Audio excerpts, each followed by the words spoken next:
चला तर सुरुवात करूया फ्रेंड्स यामध्ये पहिला फॉर्म नंबरला आणि तो आहे इम्पोर्ट. तर इम्पोर्ट मध्ये पहिला class so drug specified in schedule C1 but not x. मग तुम्हाला आता लायसन पाहिजे कशासाठी? इम्पोर्टसाठी. ज्याच्यासाठी तुम्ही कोणती डिमांड केली आहे की मला C1चं लायसन द्या इम्पोर्टचं, पण मला एक्स नकोय.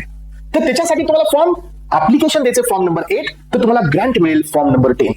यानंतर काय फ्रेंड्स, तुम्ही आता इम्पोर्टचं लायसनची डिमांड करतात फॉर द शेड्यूल एक्स. याच्यामध्ये C1 नाहीये, फक्त एक्स आहे. तर फ्रेंड्स इथं तुम्हाला लक्षात ठेवायचं की हा 8A मध्ये तुम्हाला फॉर्म ऍप्लिकेशन द्यायचे, 10A मध्ये तुम्हाला लायसन ग्रँट होणार आहे.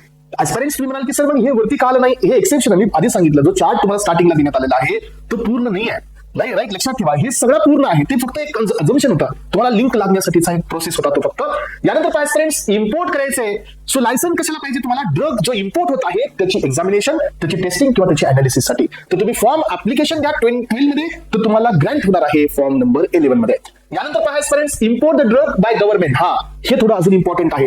जर एखादा ड्रग हा इम्पोर्ट करायचा आहे गव्हर्नमेंट पर्पजसाठी, जर एखादा ड्रग इम्पोर्ट करायचा आहे गव्हर्नमेंट इन्स्टिट्यूशनसाठी, तर त्याच्यासाठी तुम्हाला फॉर्म नंबर अप्लाय करायचा आहे ऍप्लिकेशन, दॅट इज 12AA. आणि जे लायसन तुम्हाला ग्रँट होईल ते असेल फॉर्म 11A.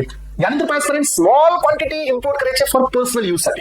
बघा इम्पोर्ट मध्ये एवढे क्लासेस आहेत. मग आपण आतापर्यंत इम्पोर्ट नाही पाहिला, आपण आतापर्यंत याच्यामधले हे क्लास नाही क्लेरिफाय केले, मग फॉर्म नंबर कसे लक्षात राहतील? नाही राहणार आहे. फॉर्म नंबर लक्षात राहण्यासाठी आधी क्लास इम्पॉर्टंट आहे. फॉर्म नंबर लक्षात राहण्यासाठी त्याच्यातील इंडिव्हिज्युअल ड्रग किंवा इंडिव्हिज्युअल कॅरेक्टर इम्पॉर्टंट आहे. जसं की हे इंडिकेट करतंय की मला इम्पोर्ट करायचं ड्रगचा, पण स्मॉल क्वांटिटीज मध्ये, कारण हे पर्सनल यूज साठी पाहिजे. तर तुम्ही याच्यासाठी जर लायसन आहे त्याचं ऍप्लिकेशन करा 12A मध्ये, तर तुम्हाला ग्रँटिंग मिळेल 12B मध्ये.